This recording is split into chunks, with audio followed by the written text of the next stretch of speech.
Everybody, and welcome to Generation Prodigy. We are here with Teen Talk Live. And so we have our panelists on tonight. So we just wanted to welcome our viewers and our audience. And so we want to introduce everyone on tonight. And so we are so excited to have Miss Linnie Bradley, affectionately known as Mama Linnie. And so we're going to first have her come and we're going to introduce her. And then we're going to have our mentors and our teens on tonight. So first we want to introduce you to Miss Tyra Woods. Hey Tyra. So you're muted right now. There we go. Hey Tyra. Hi. So we're so excited to have Tyra on tonight. And so we also wanted to invite to say hello to our next mentor. That's Miss Kimberly. Hey Miss Kim. Hi, everyone. and our teens. Well, let's welcome Zaya. Hey, Zaya. Say hello to everybody. You're muted. Hi. And now let's welcome Jason. Hey, Jason. Say hi to everyone. Hello. And we have Noah. Hey, say hey, Noah. We're welcoming our audience tonight. So we want to introduce one of our I call her a sweetheart. She's one of our moms. She is backed by popular demand. The teens loved her in the last Teen Talk. And so we just want to, all right. So let me get himself together. And so we're going to introduce and bring to the forefront Miss Linnie Bradley. So Miss Linnie Bradley, she is beloved by many, and she lives in Santa Ana, California right now. She is originally from Little Rock, Arkansas. And so many may not know this, but she was a part of the experiment in Little Rock when it comes to the desegregation of schools. And so we hear about the Little Rock 9, but there were actually 25 families that were recruited, and she was part of one of those families.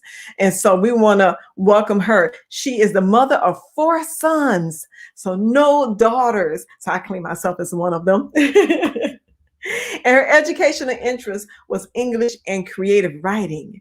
And so she was employed by Pacific Bell back in the day, which later became AT&T. And she held the position of service assistant and group manager in operator services. And she's retired after 28 years of service. She is so friendly and so cool. And she is beloved by everyone she meets. And she has an ability to connect. She's widowed. She's been a widow for 4 years, and her husband was a cool guy as well. So you would have loved him. So right now she spends her time still creative writing and doing photo boxes and craft projects. And she is a member of Saddleback Church and a part of their women's ministry there. And so with welcome arms, we want to welcome Miss Linnie Bradley. Hello. Hi, it's good to see you guys again. I remember Zara and I remember Jason, I think it was, and I don't know who else, but I had sent Zara the book about the desegregation of the schools in Little Rock.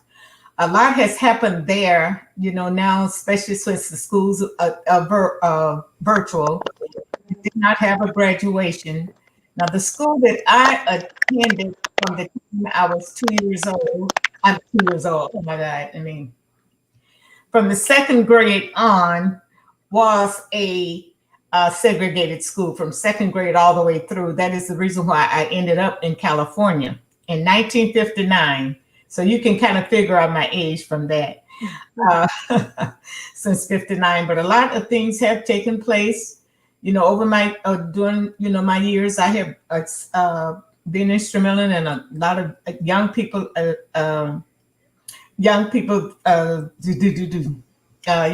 classes and studies, through the church. And as a matter of fact, LaTanya was my boss at one time. And I had trained her for the job, and she turned around. When I came back to work, she was my boss. And we worked really well together. We traveled to Africa. together, and she taught me a lot about working, and we had a very, very good relationship. I admire her for what she's doing with prodigy generation prodigy. Excuse me for bubbling along, but anyway, generation prodigy. I know she's doing a lot with that, and I am very, very proud of that. And I'm glad that you guys are a part of it, and you are really blessed to be a part of that. She has a lot to offer, and I hope that you guys give her the time and help her do the things that God has set her out to do. Hopefully this summer when things start, lifting up, hoping that it does, then you have an opportunity to go ahead with your programs and do the traveling, do the things that you want to do. But tonight I chose I had a really trying to think of what could I talk about with young people. I mean, I have not been a young person in many, many, many years. With raising 4 sons, part of the time as a single parent, I learned a lot. I taught them a lot about life, about choosing friends, making wise choices. Sometimes they did and sometimes they didn't, which I'm sure that your parents are experiencing the same thing with you. Sometimes we do choose the thing that we think is best or the thing that we want to do, and it's not always the wisest choice. So I said, well, maybe I'll do something. It just kind of came to me. Just talk about choosing sides. Right now, guys, we are in an environment that there's so many choices or even so many sides that you have to take. We're talking about, okay, should I wear a mask or should I not wear a mask? Should I go be on a lockdown or enclosed, or should I be should I invite friends to my house, or should I go here to this social gathering? And choosing sides all the time does not make things right for you. As a matter of fact, because people have chosen these different things that they want to do, it also shows that right now the repercussions of that are being shown, especially with the pandemic. But that was not where I was going to start. So I'll back up and tell you, I'm going to give you guys an opportunity to just think about what I'm going to say and what I'm going to present to you. And maybe I can get some feedback from you. Feel free to break in anytime you get ready, and we'll just have a good time. Okay, talking about choosing sides. Okay, think about this. The coach has given you the task of choosing a group of 20 students to play on your volleyball team. Oops, that's the wrong. Oops, here it is. On your volleyball team. So you're going to have to choose 12 players for the team, 6 on the court that will play on the court, and there are 6 alternates. He said he chose you because you are one of the best players and that you have good leadership qualities on the court. Here are maybe more than 20 people that are standing before you waiting to be chosen. Hands raised. Choose me, choose me, choose me. Your best friend did not raise her hand. She just knew you were going to choose her. Most of the kids because you have gone to the same school for years, sometimes the same church. You had a friend in the Sunday school, your next door neighbor friend, your boyfriend maybe, or your girlfriend maybe. This was a hard choice to make. You wanted to know, who do you choose to be on your side? Now remember, the coach is dependent on you to choose the best 12 people to play at the game. Who are looking to choose? So who would you choose for a team that you want to be on? What qualities are you looking for a person to be on your team, to play on your team? If you have been the leader of a team or had an opportunity to lead a class or Sunday school, lead any type of class, any kind of leadership position, what are you looking for? Kimberly, you have any idea what I'm talking about? I get a little. I kind of I'm following you. Who would you want to? Who would you want to be on that team? I would say someone with tenacity, who takes the integrity to move forward without somebody telling them, and taking the role, or going over and beyond for the students, and understanding culture versus climate when it comes to our students. Yeah, that's good. That's a good question. Anyone else answer? Comment on that. Okay. Yeah, you would want someone who play fair, stay focused, and want to listen, to be considerate even to the opposing team, even when an error is made. Another way of choosing sides is choosing your friends wisely. You should make the same judgment in choosing your friends as you have chosen your team. Maybe not always the same skills, but they should have the same qualities. Some of your friends may even be on your team, your volleyball team. Just, think about that. Huff post quotes that choose friends you are proud to know, people you admire, who show you love and respect, people who reciprocate kindness. Choose friends who are honest, who will stand by you in tough times. When you choose your friends, don't be shortchanged by choosing personality, or those that are popular. She's cute, she's friendly, and beside that, she drives a car. Those are not necessarily the qualities that you would promote as choosing a friend. Many times, my father did not know a friend. If they did not go to our church and he didn't know them, especially like a boyfriend or a boyfriend, I would say boyfriend, they had to be interviewed. And what do you think the first question he would ask? What church do you go to? If they did not go to our church, it was who are your parents? Seriously. Sometimes it was rather embarrassing for them to answer this question. But I mean, he was really, as I told you, I think before, my father was a pastor of a church. And so I was raised in a very strict environment. He was a Church of God in Christ pastor. And in those days, it was strict. I mean, it didn't go to a prom. This doesn't have anything to do with this. But I wasn't able to do a lot of things that I would like to have done, and and my friends had to be chosen or by my father if they wanted to come to our house. If they wanted to come stay all night or anything, my father had to have a background for some reason or another, and that's the way it was. So I became to learn how to be a people person. I came from a very large family. My mother had 11 children, and I was the fourth child. So we were a close-knit family. So we had to be very cautious in who we chose to associate with. And so as time went on, I became more outgoing when I left home. And therefore, I love people. I like being around people. In this environment, with me being at one of the people of the population that is supposed to be, not quarantine, we'll just stay at home type. That's hard for me. Although I am on a couple of Zoom Bible studies during the week, but I like that personal contact, and I do miss that.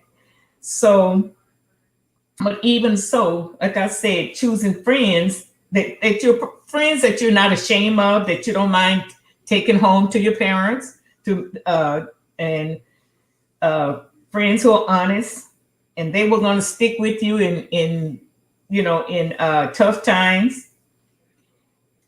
Many times, I know your parents are probably concerned about your friends, just like my father was. But what does the Bible say about choosing friends wisely? Where Proverbs 12:26 say, The listen now, the righteous choose their friends carefully, but the wicked leads them astray. So choosing sides and taking sides. There is a difference that you make with the difference in choosing sides and taking sides. Taking sides, you choose one side of an argument, such in the political arena. And while we're talking about that, I'm not talking politics, but this is something I found quite interesting in this last election that we had. That we have the red side. We know who that is. We have the blue side. We know what side that is, what side of the aisle that is, I would say. But did you know that there's a purple party? There's a purple side also. Now that side is blended with red. What does red and green make if you blend those colors together? Red and blue. No, when you have a red, put a red crayon, and have a blue crayon, it's purple. Red and blue makes purple. So this purple party is on either side.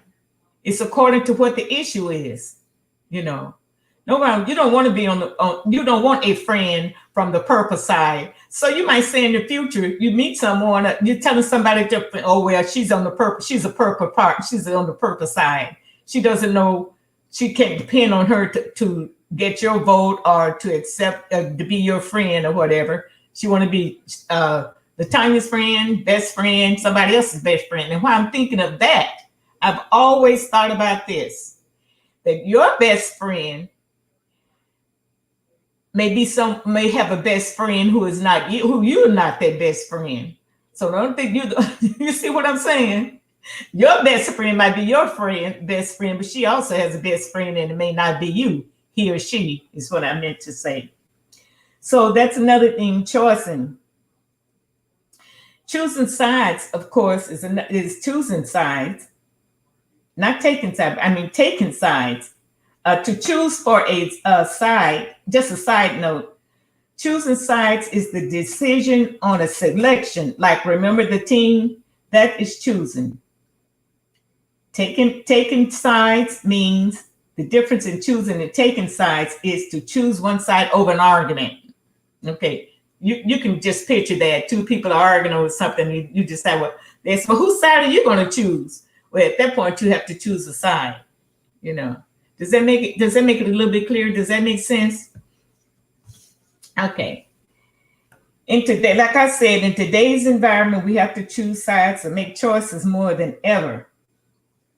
A mask or stay at home and not, like I said, invite friends over. Of course, we have to, and here in California, it has become very, very strict. Of course, all the restaurants are closed.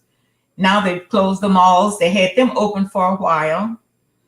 The restaurants were eating outside, just all kinds of things. And we have the highest population of COVID patients in the country. Now, I live in county, Orange County. It's a smaller area. It's not half as big as Los Angeles County, but we are experiencing it to a degree. You know, quite a bit more for the smaller population that we have. But we still have to make a choice. It's not mandated. I mean, I guess you could say it's mandated for us to wear the mask or whatever. But my point is, we have to make the choices, and there are repercussions if you don't make good choices in life, period. I love this. The choices you make today are shaping you of who you will become. At this time in your life, you are determining your destiny. Your life is shaped by the doors you chose to walk in and those you walk past. I like that one.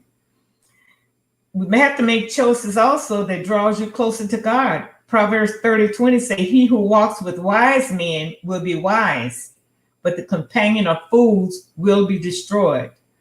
So we have to be selected. And I'm saying we, because at this point in my life, there are times that I'm around a lot, well, not as much now. Around, a lot of people, and I have to make choices. Everybody want to be my friend does not mean that I want them for my friend. But so be selective when it comes to choosing friends. Everybody does not know the true meaning of friendship and loyalty. So my question is, would you be chosen for that team? Would you have been one of the ones if you had a choice who you were chosen for that team? Or are you the friend that everybody want to be? So it's all about making choices, choosing sides, even taking sides. All of that had to do with things that will face you. And some of it you probably you're not teenagers. Well, some of you are, huh? All of you are, right? No, how old are you, Tyra? I'm 24. 24. Great. Kimberly, how old are you? I'm 38. And Zaya?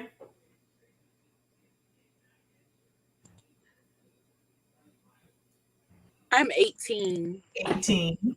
Yes. Noah? I'm 13. Okay. Well, it's all teens. What happened to, what was that? Joseph? He's gone?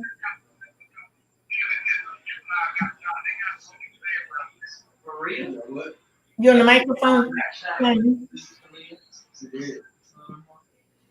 Yeah, it's just having some of them are having challenges with their camera, so they're waiting. They're still waiting to come on. Oh, okay. A lot of teams are just having some technical difficulties right now. Okay. But yeah, so we want to just remind everybody that's watching and viewing on tonight. We're talking about choosing sides. So Mama Linnie, who is one of our senior mentors and part of our GP Village, is sharing stories and information to our young people about choosing sides. So she's asking a series of questions, especially dealing with friendships and what side you would choose. And she gave some examples dealing with red team, blue team, dealing with the political arena, and what happens when you choose sides or when you don't choose sides. So we want to give it back to Miss Linnie as you continue. Thank you. That's pretty much all I had to say, and I want to say it. I think what Kimberly was. Were you going to add something, Kimberly? You made a good statement before. If you want to add something, or anybody want a question, or anyone from this. Well, just to piggyback on what you said, it's really important for you to know who you are in order to choose your friends. To be comfortable with who you are, and understand. I mean, it's all up to you and your response and how you will welcome someone into your life. So I think that's very important. Yeah, it is, because you are chosen. Like I said, my father used to tell us, "Well, you are judged by the company that you keep." And I saw something the other day on here, and it said, if you want with a, wait a minute, I'm going to have to find that because I thought it was pretty cute. I thought I wrote it down, but give me a minute.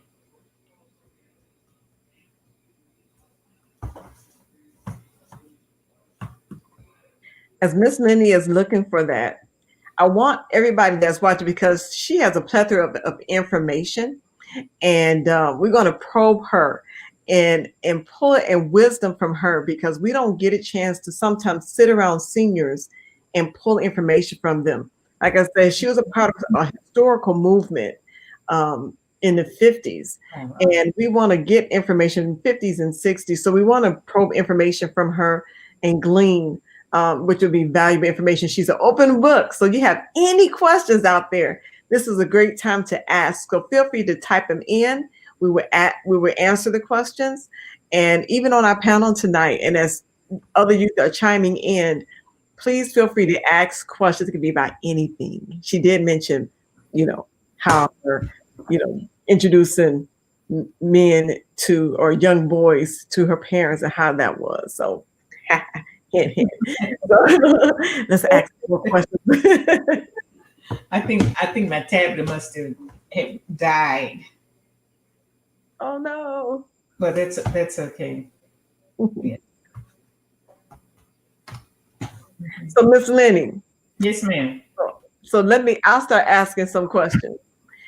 So as we are here with you, what was it like when you had to make, so coming from a strict environment and you started engaging when it comes to boyfriends and some of your brothers with girlfriends, what was that like?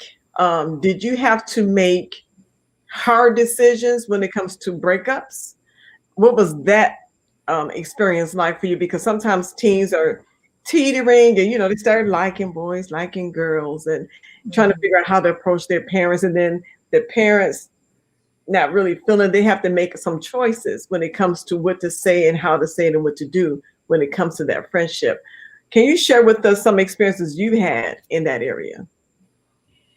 Well, really, I did not. Okay, let me back up a bit. We moved from Little Rock, which is considered the capital of Arkansas, and had friends. It was a whole different environment, period. My father got a church in a little town in Arkansas called Malvern. I hated it from the time I got there. So because it being such a small town, and him moving to that town to open up this little church that had been closed for years because of fighting in the church and all this kind of stuff. So it's like he had to go back there and renew bring the congregation back together and what have you. So people, what I presented mostly was people looking at me, looking at us as if we were the pastor. We had to put on this front or this persona that we were good children, and we had no choice really, but there go Pastor Harrison's daughter. We saw her over there with some more people, or we saw her getting in a car, just all kinds of things. This just kept things going. And I was really ashamed to invite any of my friends that I went to school in Little Rock to come to Malvern, because it was a little country town. And because it was so restricted, couldn't go to football games, couldn't do this, couldn't go to dances at the school. There were so many couldn't be's. I didn't have that many friends, at that. Sometimes if I did, there were three of us that ran together, that were friends, I'll say close friends. So they understood what was going on. And with the boys, well, they didn't last very long, because I wasn't going to go anywhere with them. I wasn't going to the movies. I mean, what were we going to do? Sit there on the couch, and my dad is sitting there most of the time reading the newspaper or something. It was, so I did not have the opportunity to have normal, like you guys, normal teenage relationships, like that, which really played a different part in my life when I did leave home, so yeah. Wow. Did that answer your question, Tanya? Yes. So when was the first time you introduced a guy to your dad?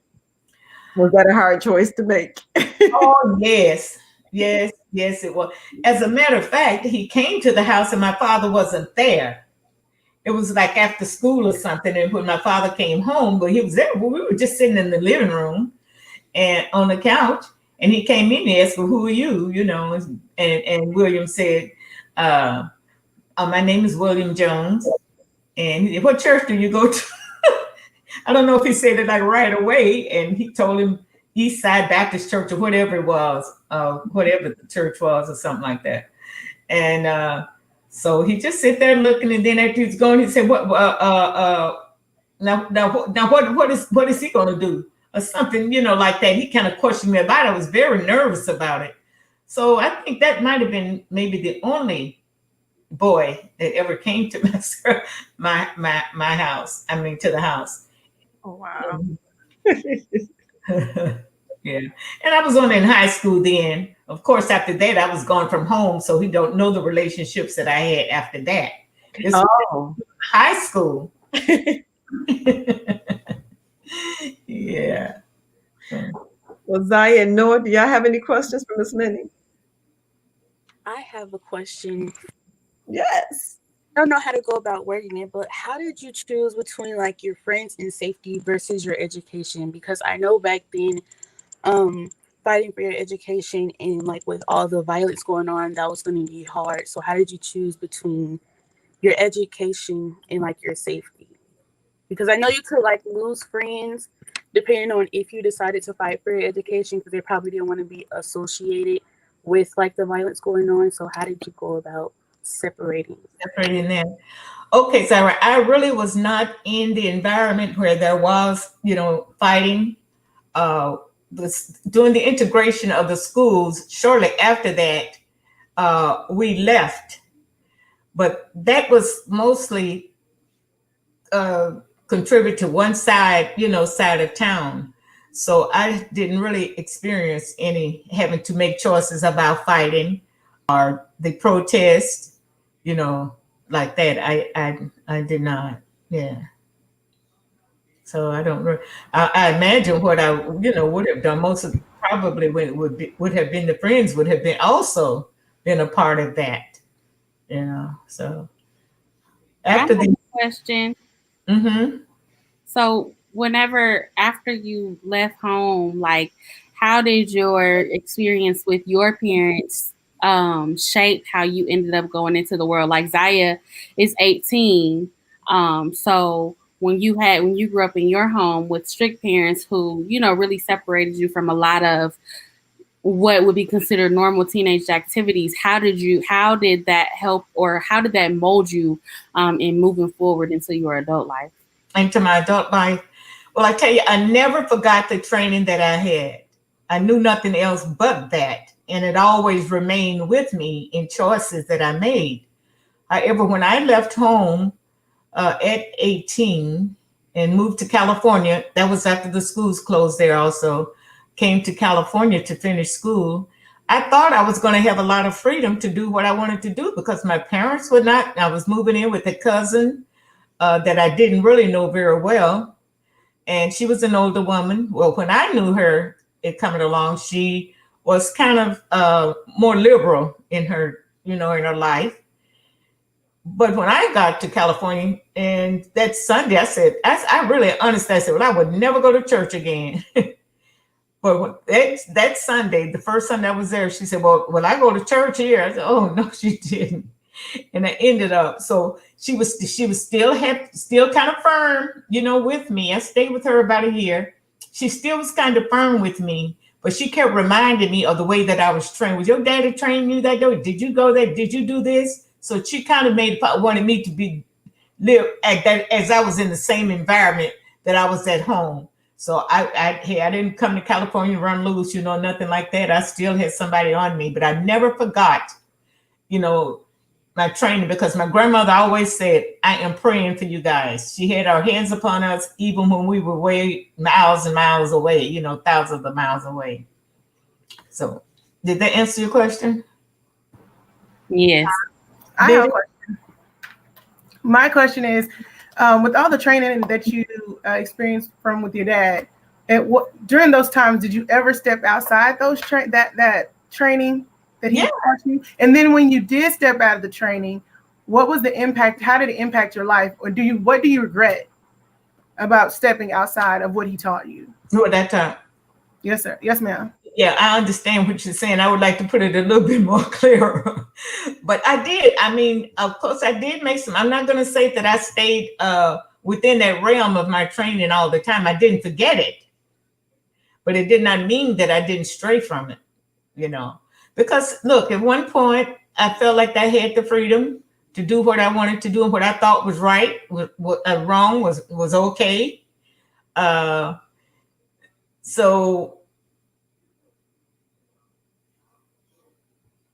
when I felt like I wanted to do what I want, when I felt like that I wanted to go outside, I didn't think of it as going outside my daddy's training. I felt like I had the freedom to do what I wanted to do. And I did make some bad choices. I made some rough choices, but I was quick to repent. I don't mean quick to repent. I mean, I was quick to remember what would come behind doing what I shouldn't have been doing is what I'm trying to say. So I didn't always follow his rules. Once I left home, I didn't really follow what I was taught, but I did quickly come back to it. So I didn't like run and go out to California, because I mean, some people I know came to California, they just went wild. I mean, all the lights, the brightness, all of this, you free, you can do what you want to do and all this stuff. And a lot of bad choices I made. And I did make some bad choices, about it, but I came out all right. Is that what answer your question? I kind of went a little detail there. Yeah. It's not, you guys, I really think, not pity you. I mean, I'm glad I raised when I was raised, because now you have so many choices to go either way. You have all of the media, Facebook, all of those things, the environment. Even in my age, I was on Facebook there for a while, but I finally got off of it. I said, no, I don't see any growth in it. However, I am on Instagram. So I am on Instagram. But I have a young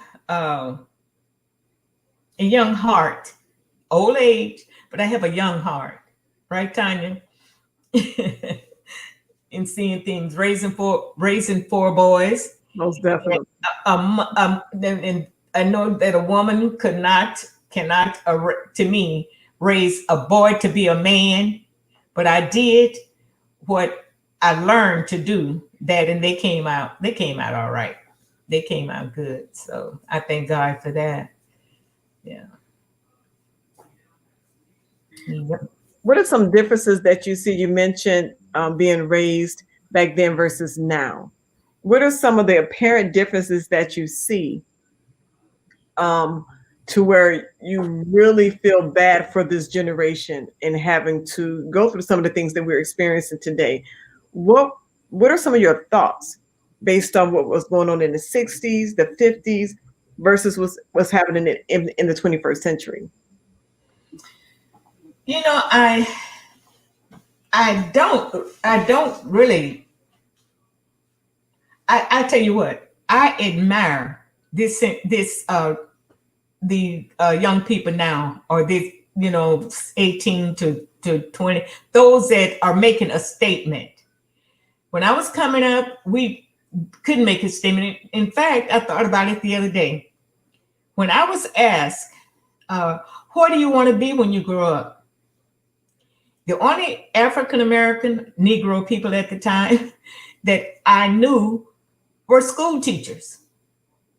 And I said school teacher. I didn't want to be a school teacher. Or I said a secretary, because of those were school secretary. Those are the only people that I saw in professional positions. So now things are open so wide for you guys now. You have so many ways to go. You don't have to face the discrimination. I know it's still there, but you don't have to face it the way we did. We had to. It was stunted. We had to do it and ignore it. So you guys do have more freedom to speak anything, pretty much, to get out there. You're not afraid.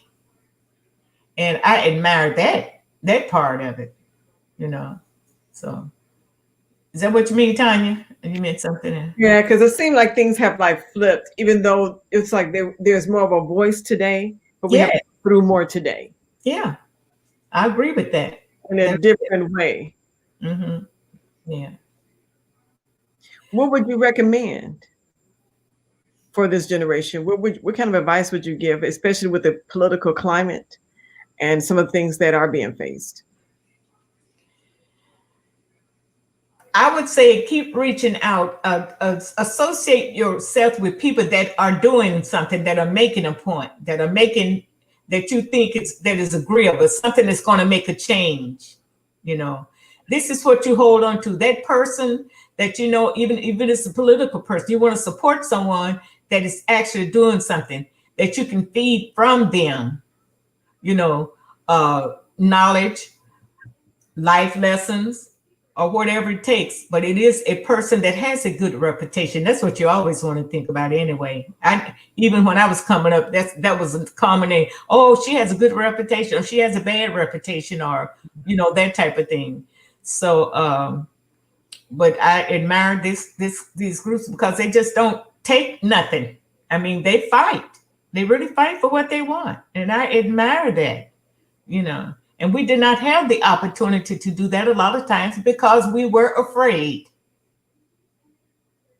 We had so many objections to doing things. And not I won't say everybody. I have some friends even now that maybe graduated with me or graduated before I did or whatever, that are teachers. I know teachers and I know doctors that came out of the classes maybe after I left, but was still under that integrated system. So, yeah. Wow. Noah, do you have any questions for Miss Linnie? No, ma'am. Well, I have one for you. What is your interest, Noah? What is it that you like to do? What would you want to do with your life? I want to be like a marine biologist. Wow. What made you think of that? I like to study animals and wildlife and ocean creatures and stuff like that. Where do you live? I live in Thomaston, Georgia. Okay. Are you live close to a ocean? Kind of by Florida. By where? Florida. Oh, Florida. Oh, that's the closest. Yeah. Okay. Yeah. That sounds like a good. Oh, Tyra, what are you doing? What is your profession, or what are you doing now? What is your interest? My position, I'm a claims specialist with the Social Security Administration, and I pay out benefits to people with disabilities or children who lost their parents, widows, or retirement benefits, those types of things. Then, in my personal life, I'm a youth director at my church. I mentor people on the side, and I have a business that I do custom designs and things like that. So I'm all over the place. Yeah, you sure are. Custom. Do you date? Oh, I'm engaged. Yeah. Are you? Oh, great. Oh, wow. When are you getting married? May 8th. What do you say to this Jennifer Fields voting doesn't change anything at all? Okay. Yeah, so we have a question so Tyra is engaged. Wow, that's great. We do have a question from one of the parents here. What do you say to this generation that feels voting doesn't change anything in the political arena? Well, you see now that it does, because it was the Black vote that's changed the environment, that changed now. It was that. That's the only thing I would say they see now, that it really does change. Things does change. Nothing. It's not going to remain the same.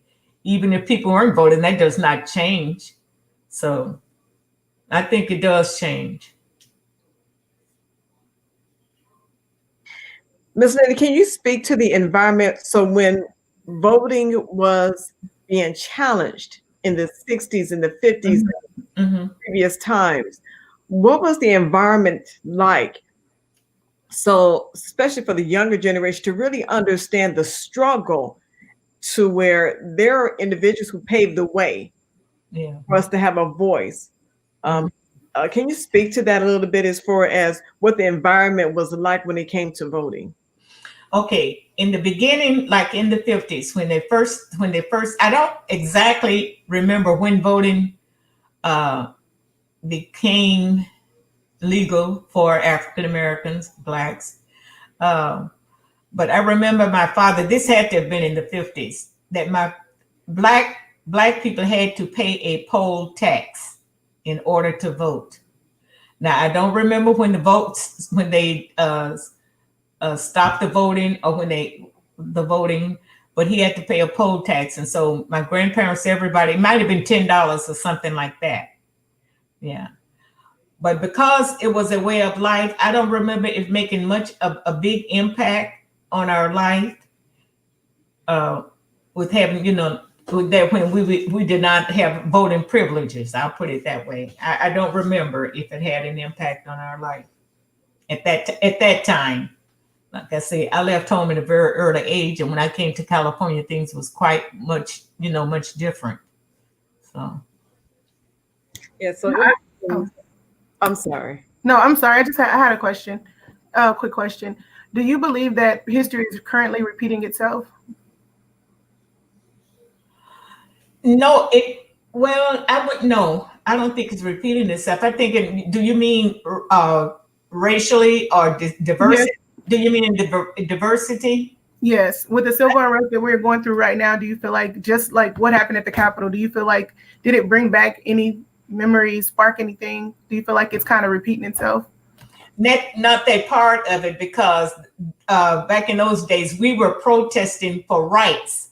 These people are not protesting for rights. And I don't consider that a protest there. We never, during the days that I know of, when we were protesting for rights. This one thing I do remember is, I don't know if you remember Woolworth store, grocery store.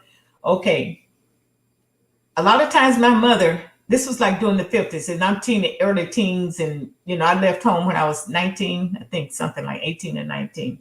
But up until that time,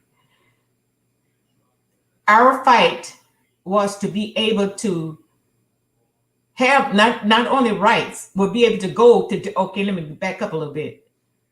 Walgreens store, something like Kmart, I'll say it that way. But there was an area. Do you guys remember seeing the picture where people, when they were protesting or sitting in these grocery stores, that they were pouring flour on them, or that kind of stuff, that they were destroying them? Okay, my mother would not let us go even nowhere near anything. She always protect. There were friends of mine that were liberal. The parents wanted them to do things to fight like that. I was never able to do anything like that. And I wanted to ask Mama, can I go walk, go downtown, whatever? She said, no, she kept us away from all of that stuff, but all of those things. But back to your question, Kimberly, things are done, it's still done, but it's in a different way now. They've always been that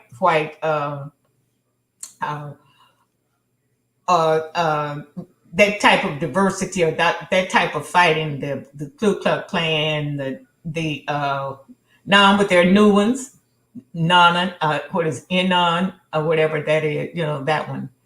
But I don't think it's repeating itself. No, I don't. Because first of all, as far as diversity, it's done differently. There's still racism. There's always been, and there always will be. But I don't believe it's repeating itself. It's done in a new way now. Same thing, but it's done in a different way. It's fought in a different way. There's another question from a parent. Says, did you notice the shift of two parents are mostly single? Yes, I was. I was a single mother, and yes, I do. Because the single was the fathers were left home. During that time, there was in my case, there was a issue with him. Economically reasons, he left home and he never came back. So a lot of times it's for different reasons that a mother that have been up single parents. They even male single parents too, but mostly women. And I think what causes this that the man left home sometimes for economical reasons, to go away to make money, never coming back, or that's the only reason why I can see that was my choice. I was forced to be a single parent. I raised 4 boys. Daryl was 12, and I think Sean was like 4. But I always worked. I always had a job, so I was able to take care of them. It's interesting you said that, because there was a situation in Africa, and where we were, I was asking about the single parents that were there. They were predominantly mothers. Mm-hmm. And one of the stories, it broke my heart, because they had gotten married, having children. not any issues taking place, but the husband that left the home because the weight of the responsibility, he said he did not think it was going to be that heavy. And so he went to go to the grocery store and never returned and left her with those small children. Yeah. So I think it's interesting with the shift with the two-parent homes to predominantly single. We'll see this domino effect when it comes to how individuals are impacted when they choose relationships and how they interact with their roles, and also what happens once they decide to, get married, or if they choose to get married. So it's the cause of shifts, like Miss Linnie was saying, is you have economics, immaturity, yeah. A lot of a huge piece, lack of preparation of responsibility, and some is just habitual. We have addictions. It's just so much going on. Yeah. Lack of commitment. Yeah. Adultery. Yeah, that's another one. That's one of our grown-up topics. I know. Oh, yeah. But it is. That's yeah. Zaya, Noah, let me get your thoughts on when it comes to what are you experiencing with your peers? Do you see a lot of are most of your peers coming from single parent homes? Mine is kind of a mix of both. Like I have two close friends, and one close friend has both of her parents, living in the same home. And then my other friend, she's living with her mom, and her dad is still involved, but they're separated. So it's like a mix of both. So I see both sides. Yeah. I just admire when I see a man with his family. The whole family. We had quite a few that went to our church. That goes to our church, and it's a good field. It's a good look, and it's good for the children. I mean, out here where I live, which is predominantly other cultures or other demographics or whatever you want to call it, and they are. I see fathers have more of a participation in the child's growth of the child's activities, and I'd love to see that. My sons grew up, they did not have that, but they were able to participate in their. I knew I couldn't take the place of a father, and I thought I would be able to I thought that I would make a difference in their lives without a father. But I participated in all of the sports and went to all the games, and stuff like that, and participated in the school activities and did a lot. So they tell me now, Mom, you did nothing wrong, and that's good to be able to hear that from the boys, you didn't do anything wrong. You did good as a mother. So I appreciate that from them. That is really super cool.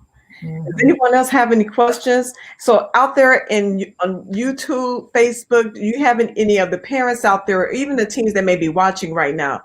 Feel free to flood the chat box. We have a few more minutes if you have any questions for Miss Linnie. This is a rare opportunity, but we're gonna try to get it back again. It's a good feel to have a senior figure with us who has a young heart. I know, but I really wasn't prepared for this.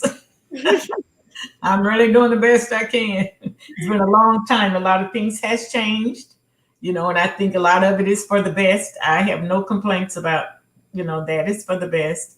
And as a senior, I'm moving right along. I do crafts, which I take a little bit. Oh, go ahead, just in case anybody. I'm just getting ready to go with something else. If anyone has any other questions, I stay pretty busy. So what would you say to the grandparents who are raising teens? Grandparents who are raising their grandparents. And so as you think about, we have another question that's coming up on the floor as well. Oh, this is a good one. So start thinking about this, Linnie. Do you think our community pushes education like they did during your school time? Okay. Definitely not. Hmm. It was mandatory. We had no choice.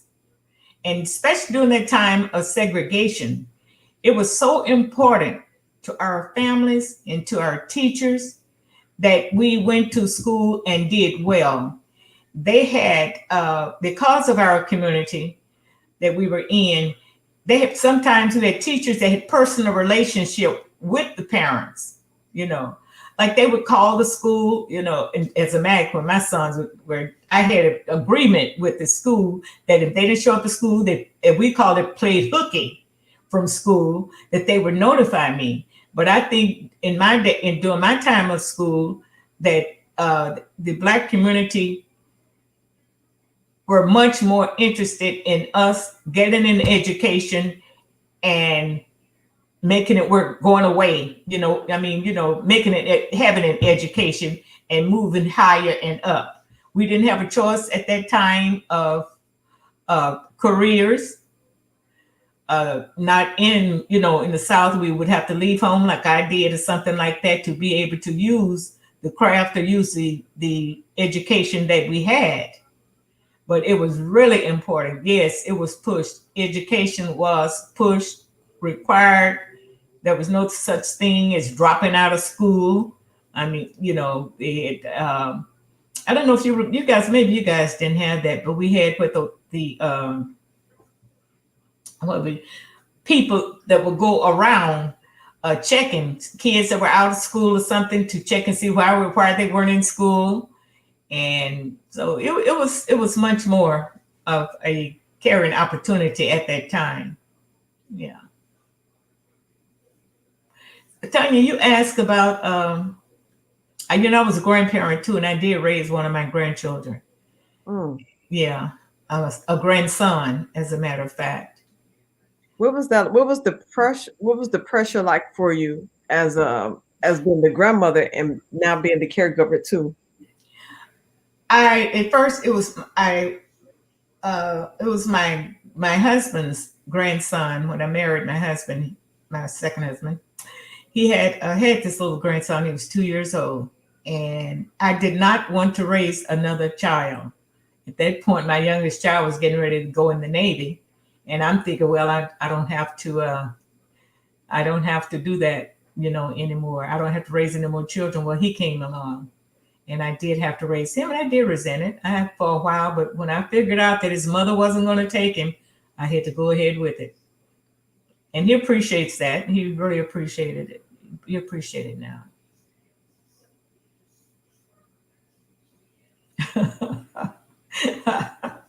I'm definitely the wrong person probably to try to answer that. I have to do that from the head, I guess. But what sage advice would you give the young girls entering dating age? The kind of advice you would give also your 16-year-old self. So like if you were 16 all over again, what would you say back to your younger self?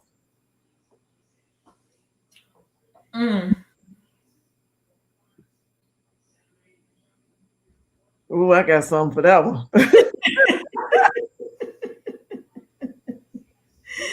You know that I'm trying at 16, I really wasn't dating. What they call dating. I never dated what they call dating. Going out on a date. I guess if you're saying that relationship I didn't have, you know, didn't want at that age. Like I said, I was from a strict background, but just from my head knowledge, you know, I think I probably a girl of 16, that I think 16 is really too young to get into a serious dating. I have two phones and one of them's ringing here, and it's okay.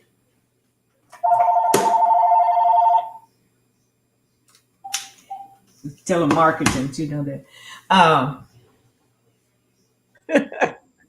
What do you say, Tanya? I'm thinking, you know. I don't really have an answer for that. I don't know. No, but I think for my 16-year-old self, I would definitely, give her a different focus. Because I think, when I think back to high school, um, I would feed her ambitions. I would feed her desire to learn. Um, because a lot of times I don't think a lot of the interest that teenagers have is get fed a lot. And that's one thing I'm noticing. Everybody's busy.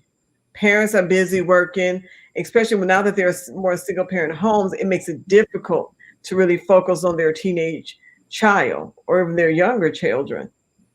And just having, I would speak to the 6-year-old and say, look within and tap into, first of all, I would ask them, tell them to definitely pray, but I would tap into their interest. If they're, for example, if they're into art, practice it.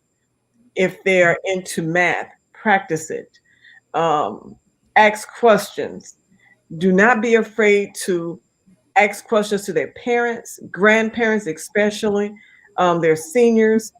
Ask questions. Do not be afraid, because a lot of mistakes are made because of just a lack of knowledge and lack of information. And surround themselves around people who are going to push them to do greater. So I had a godmother who was in my life, and my parents it was 5 children in the house, and then we had a great community from where we grew up. And in that community, I had a woman who was from Louisiana, who I was in elementary school, and she asked my parents if she could be my godmother. Cool lady. She was became our youth director at our church, and she just poured into me. I was very shy, withdrawn, quiet, but she would talk to me, give me lessons of life, and I wouldn't say a word. I was very shy, and she would just talk to me anyway. To this day, a lot of things that she shared, I gleaned from that information. She taught me, just things when it comes to, if you feel weak in your body, when it comes to, for young girls during that time of the month, things to do, what happens in the body. She would just share so many nuggets that I would just remember, things that she experienced and how she overcame different obstacles. She would just share all of that information. And that just still helped me to this day. And so for parents, I would say, if you have leaders around you that you can trust, surround them with surround yourself with a support system that can be a help with your teenage children, or with your children, period, because that was a really great help to my mom. So when she passed away, she was 35 when she passed, and it was my freshman year in college, and I was 17. I'll never forget that year. It was devastating. But at the nuggets that she shared with me, it carried along with me, hand in hand with my mother's information. So, but most times the information outside of the home sometimes is more influential than what's in the home, because sometimes we kind of throw shade to our parents. So every teenager I encounter, I push them and challenge them. They're going to get pushed and challenged, whether they like it or not, because I want to see them to do their very best. So my 16-year-old self would be surrounded. I would surround myself with, and I'll probably be a little bit more vocal. Oh, that's a good question. She said you can move it to 18, mine's 16, and she ain't dating. It was just a question about discussion for our young growing girls. Yeah. Here's another question. Do you think the village is strong as it was in the 50s and 60s? Good questions with regards to helping each other. That's good. Yes, it was. Because like your neighbor, I would say your neighbor was really a lookout a lot of times for the children. We had one lady that in our neighborhood that used to sit on her front porch, and watch everything that was going up and down the street, And I think it was. And actually, we didn't have as many distractions as these children have now, but they did help a lot to raise each other's children, looked out for them, you know. So That's good. I remember. Does anybody else? Well, Miss Linnie probably more so remember than the other ones. Kind of, we're gonna tell on ourselves, but just remember that someone would not come to your door and ask for some eggs or oh fire. yeah. So I remember those days across the street. Go see if they got some eggs or a cup of milk. Yeah. Oh yeah, there was a bunch of that. Yeah, barring. Yeah. If they had it, you had it. Yeah. But I also remember in our communities that we grew up in, if somebody was hungry, they would say, "Hey, come over to my house. Yeah. You can come sit at our table." That's right. So I just remember, even just I wasn't in the 50s or 60s, but I still remember the community, and we still have that same community that we grew up in. We're still tight to this day. That's the most interesting thing about that. Where no matter where we are, something is going on. I remember when I got married, it was interesting. Everyone that I grew up around that was in our circle, they came to my wedding. So it was interesting. So in different milestones of my life, my community was still with me. The same community I grew up with. Some of them have passed on, but for the most of it, they're still right there with me. Yeah. And I think it would be great to have that today. And I don't know what it is, a lot of fear that are in our communities now and lack of trust, but as much as possible, the desire is to build community. And that's one of the things that Generation Prodigy does, is try to build a village and a community, no matter where you are, what state you're in. And so we bring teens together through Teen Talks. If you're a parent out there and you would like your child to be involved in Teen Talk, you're more than welcome to email us at info@generationprodigy.org, or you can just visit our website at generationprodigy.org. You can check us out on Instagram, Generation Prodigy, and we have our Generation Prodigy TV channel on YouTube. So we'll be posting more things to come, and we're going to continue to just improve and do better. So if you have even more information you would like to share with us, or the ways that we can do better, please feel free to let us know. So we just want to say thank you to each one that have joined us. And I think Ms. Linnie probably have timed out. We'll bring it back if she comes back on to say goodbye to us. But we just want to thank each and every one of you who chimed in tonight. Thank you for our panelists, our mentors, and our teens that joined us. Do y'all want to give any last comments on words and how you're going to choose the right side in the future when it comes to your friends, relationships, etc.? They just being more mindful, like understanding.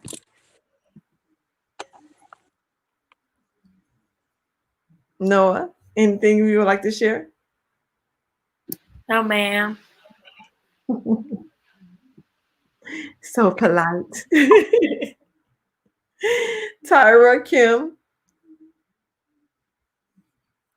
Just be encouraged. The world is different, even from when I was a teenager. And I think that for parents who are listening, like allow people to love on your kids, because they need more support than you.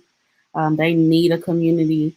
And I think that the thing that I'm most grateful for with my own mom is that she was never afraid to let someone else pour into me and giving them space to be what it is that I needed in my life. And I think I appreciate that the most in growing up, because I know that I have a support of a lot of women who care about me. And if my mom wouldn't have gave those women the space to be in my life the way that they were, then I would probably be just as lost as I don't know what, because I would only have her. So as scary as the world is, I mean, obviously you need to weed people out, make sure that they're not there, they don't have different things wrong with them, but give your kids space to create a community of their own. That's good. The advice I would give is to always take in wisdom. Miss Linnie she was awesome.